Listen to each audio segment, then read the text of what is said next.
Mang sa mong taliwala, Lord, ingon man sa mong matag sa kakasing-kasing ka, Lord. Come, Lord Jesus. Jesus, we throne you. Jesus, we throne you. We proclaim you are King. We proclaim you are King. Standing here in the midst of us. Standing here in the midst of us.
Sa mga kasing-kasing nga nasa kasubanan karong imo. Come and take your place, Lord. Labi na sa pamilya ko, Lord. Lord, pabati Ginoo, na bisan pa sa tanang mga pagsulay, bisan pa na wala ang mahal nila sa kinabuhi. Kapan Ginoo ko na ang imong presensya, mo'y makahatag ug kalamdam ug makaligon sa pagtuo pagsalig ganang kanimo. Pabati Ginoo nga ikaw uman sa matag sa tanan. Nasayod ka sa kahimtang, sa labinan, sa pamilya o sa asawa, sa mga anak, sa ginikanan karon Ginoo. Pabati Ginoo ang imong presensya. Sa tanang mga panghitabo, amo kang daygon ug pasalamatan. Kami nagaday gihapon nga nakanimo Ginoo sa 45 ka tuig imong gihatag. Ang kinabuhi ngadto sa pamilya, ngadto sa mga igsoon, sa asawa ug sa mga anak. Lord, ibalik na mo nga kanimo ang dungog ug himaya kanimo lamang o Diyos. Ikaw ang naghatag niini sa kinabuhi. Ikaw usab ang angayan nga mukuha niini. Adunay katugod nga mukuha niini. Nasayod kami Ginoo nga bisan na higugma kami kaniya, apan mas labaw kang nahigugma kaniya o Diyos. O sa Lord, amo kang daygon niining tanan. Dugog ug himaya kanimo lamang o Diyos. Dugog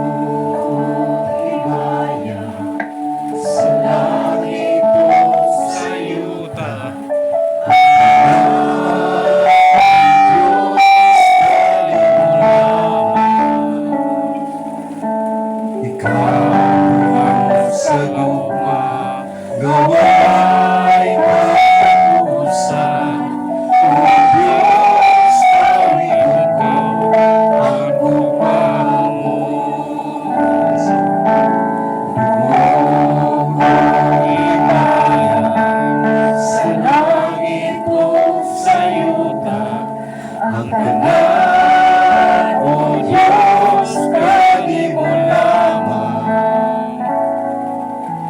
Ikaw sa gugma, na wala'y katapusan. O Diyos, kamitan ko ang gugma mo. Diyos, na ikaw sa tanan, tapusan ay gulo, sinaulo,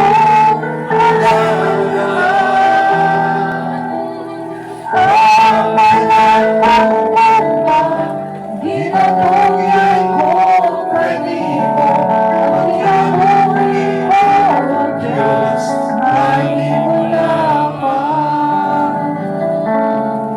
Tumunog kong himaya, sa langit o sa yuta, ang tapat o Diyos, kanimo lamang. Ikaw sa gugma, na walang katapusan. O Diyos, kamitan ko ang gugma mo.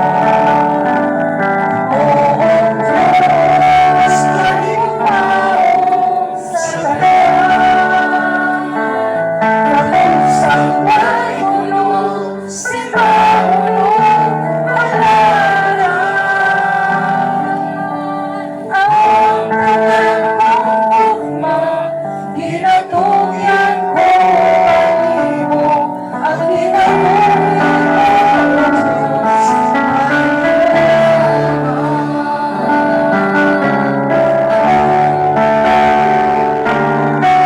sa tanan, tapusan ay gulo, sinaulo,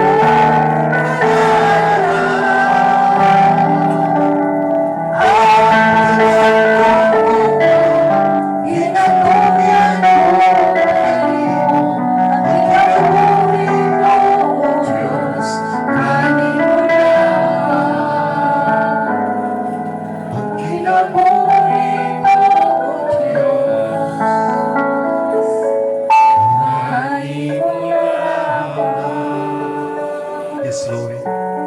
Ang kinabuhi, gagikan kanimo, ngay magipahulaman, ni Nanay, ni Nahani Brajisi, siyang asawa o siyang mga anak. Lord, ikaw ang may katugod di ini Ginoo. Amo siyang i-lift up gada kanimo, O Diyos. Kunon sa may mga nabuhat niyang mga kasaypanan, kami nangalipok kanimo, Abba Father. In the name of your Son, Jesus Christ, O Abba Father, and with the power of intercession of our Blessed Mother, we cry out to you, Abba Father. Ngayon mo siyang pasayloon sa iyong samang mga binuhatan. Kung wala may subay sa iyong katuyuan. Lord, nawata ang iyang kanang Ginoo. Maghimo tang witness kaniya ang mga matarong niya mga buhat. Mahinumduman mo unta Ginoo ang iyang mga maayo, mga binuhatan. Lord, igon man ka na mo karon Ginoo. Nasay kami, Lord, we are not worthy, Lord, diha sa magpataas sa mga kamot. Kadili usab kami ang ayan, Ginoo. Kanunay usab kami makasala o mahilayo sa grasya. Mapanagaampo kanimo, kami kanimo, Abba Father, sa ngalan ni Kristo. Ipabati ka namo, Ginoo, ug baguha ang matag-usa namo kakasing-kasing karon. Change our hearts, Lord, and make us holy, Lord, in your presence this evening, Ginoo. Make us worthy, Lord. Mold us, Lord, and make us worthy. Make us holy in your presence. Change my heart, O God.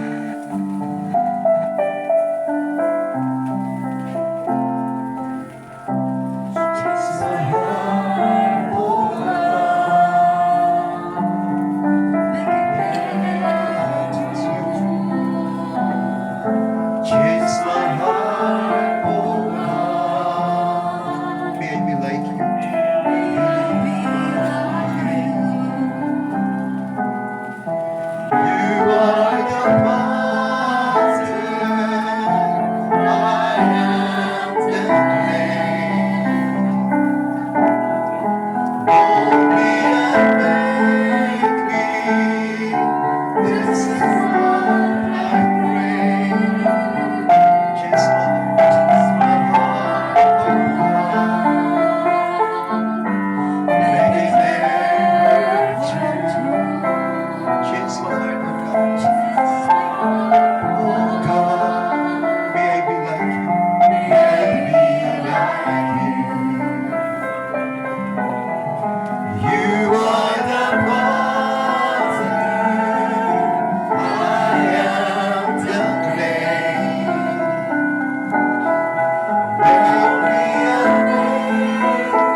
That's our prayer, Lord. Mahimo unta kaming balaan sa imong atubangan ni karong Ginoo. Mahimo unta kaming putli Ginoo nga ngayan sa imong presensya karon. Abba Father, nagaampog kami. Ipadala ang imong espiritu sa matag usa kanamo. Labi na sa mga mamumulong karong gabhion na Ginoo. Ug ang matag usa kanamo mapuno unta sa kadasig. Labi na sa pamilya Ginoo. Nga mapuno unta sa kadasig kaligon. Abisan sa tanang mga pagsulay nga niagi ilang nagian Ginoo. Ana ang imong espiritu nga mo'y maghatag og kadasig kaligon kanila aron magbarug sila nga magmatinud-anon nga kanila. Abba Father, we cry out to you. Send forth your Holy Spirit to each every one of us right now. Ang Espiritu nga mong nadawat sa panahon sa pagbunyag nga kini mo lihok unta sa matagos sa kanamo. Nga maghimo unta kanamong ligon aron mubarog kami sa kamatuoran. Aron makapamuhat unta kami sa mga matarong nga mga buhat. Abba Father, pabati kanamo karon. Ipainit pagbalik ang Espiritu na imong gihatag sa matagos sa kanamo. Na mulihok sa matagos sa kanamo. Come, Holy Spirit. We need you. Come, Holy Spirit. I need you. Come, Holy Spirit, I pray. Come, Holy Spirit, I pray. Come with your strength and your power. Come with your strength and thy power. Come with your own special way. Come with your own special way. Come like a spring in the desert. Come like a spring in the desert. Come to the weary of soul. Come to the weary of soul. Lord, let your sweet healing power. Lord, let your sweet healing power touch me and make me whole. Touch me and make me whole. Kung sa Espiritu Santo, kung sa Espiritu Santo, kung sa nag-ampo kami, kung sa nag-ampo kami, kung sa langit ng kalayo, kung sa langit ng kalayo,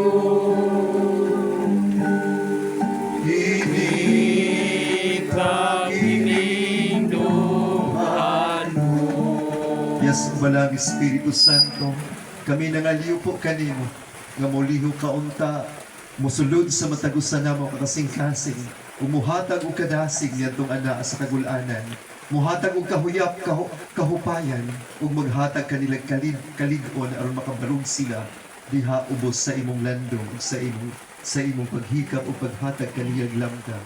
Balang Espiritu Santo, abliw sa mga dalunggan karon nga diha sa pagpadayag sa imong mga mensahoyro aron madungog ug masabtan namo ang doktrina sa imong simbahan aron kami makaliho ug makapamuhat gayud nga subay sa kaubuton diha pinaagi sa imong simbahan. Amahan kining tanan among gipangayo sa ngalan ni Kristo nga imong bugtong anak uban sa gahom sa Espiritu Santo ug pangaliw po sa mga mahal nga inahan uban kang Senyor San Jose sa tanang mga anghel sa mga santos sa langit. Amen o Amen. Manlingkod o maminaw sa mga pagbasa.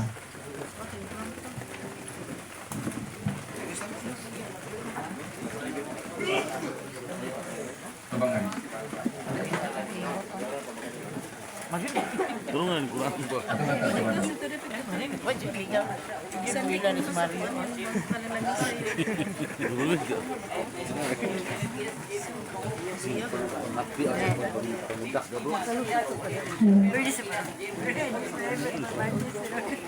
Pagbasa gikan sa kaalam ni Solomon. Apan ang matarong nga mga tawo panalipdan sa Dios ug dili gayod magantos sa kasakit. Sa mga mata sa mga buang-buang daw patay na sila ug ang ilang kamatayon giisip nga usa kakasakit ug ang ilang pagbiya kanato mao ang ilang pagkapukan. Apan sa pagkatinuod ang matarong anaa hinuon sa kalinaw. Daw naganto sila sa silot, apan naghupot di ay sila sa masaligong paglaom sa pagkawalay kamatayon. Ang ilang mga giantos, gamay ra kung itandi sa mga kabuluhanan nga ilang gadawaton. Ang Dios nagsulay kanila sama sa bulawan diha sa usa ka mainit nga kalayo ug nakaplagan sila nga angay sa pagpakig-uban kaniya. Gidawat niya sila sama sa iyang pagdawat sa mga halad nga sunugon dito sa altar sa mga nagsimba kaniya. Inigabot sa Dios aron paganti sa mga matarong, musidlak sila at ubangan sa mga daotan daw kalayo diha sa mga uhod. Magmando sila sa kanasuran ug mga katawhan ug ang Ginoo mo'y maghari kanila hangtod sa kahangturan. Sila nga nagsalik sa Dios makasabot sa kamatuoran. Sila nga nagmatinumanon kaniya magkinabuhi uban kaniya diha siyang gugma kay siya maayo ug maluluyon kanila nga iyang gipili. Ang pulong sa Ginoo. Salamat sa Diyos.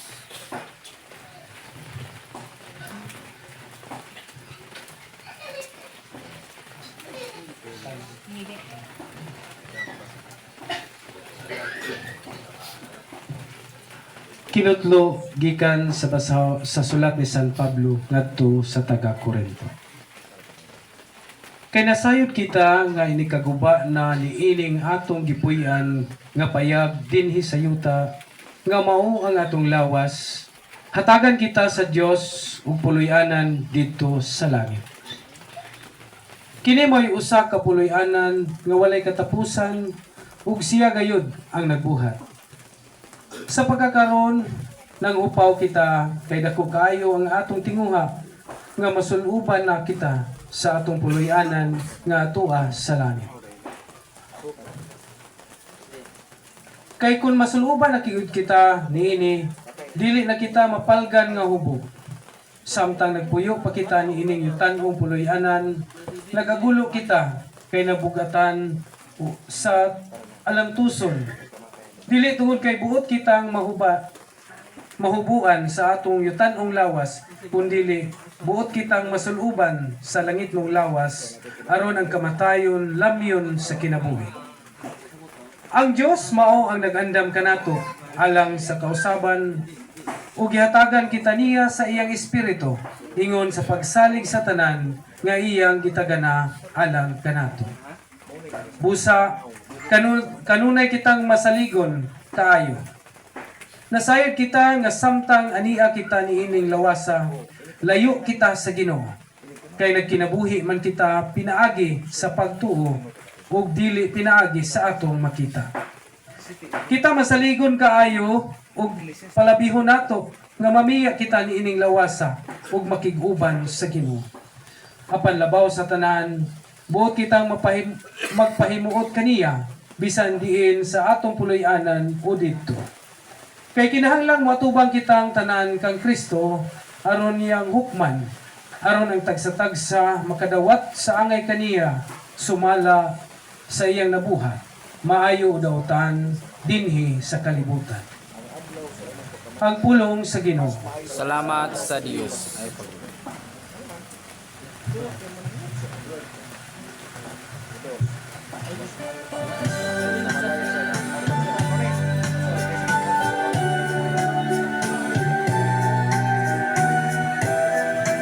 Manindugang tanan, tono de gospel. mga pulong mo, O Ginoo. Maglingulong ka sa mong pagtuon, o gagaka kami sa pagtuman sa iyong mahal na kasuguan.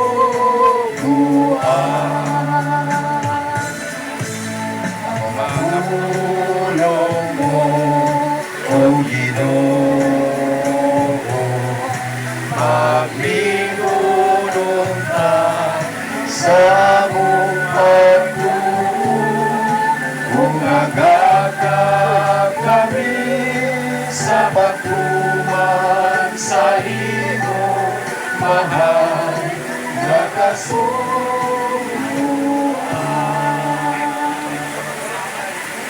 Pagbasa, kinutlo gikan sa Ebanghelyo ni San Mateo. Ikaw o Ginoo. Bulahan ang miila nga sila kabus sa mga butang nga espirituhanon, kay maangkon nila ang paghari sa Dios. Bulahan ang nagsubo, kay lipayon sila sa Dios. Bulahan ang mapaubsanon, kay maila ang tibuok yuta. Bulahan katong naningkamot pagtuman sa kaubuton sa Dios, kay tagbawon niya sila. Bulahan ang maluluyon, kay kaluyan sila sa Dios. Bulahan ang putli o kasing-kasing, kay makakita sila sa Dios. Bulahan ang naningkamot nga managdait ang katawhan, kay isipon sila sa Dios nga iyang mga anak. Bulahan ang gilutos tungod sa ilang pagsunod sa kaubuton sa Dios, kay mahisakop sila sa paghari sa Dios. Bulahan kamo kung biay-biayon og daog-daogon sa mga tao, ug butang-butangan sa tanang matang sa kadautan, tungod sa inyong pagsunod kanako.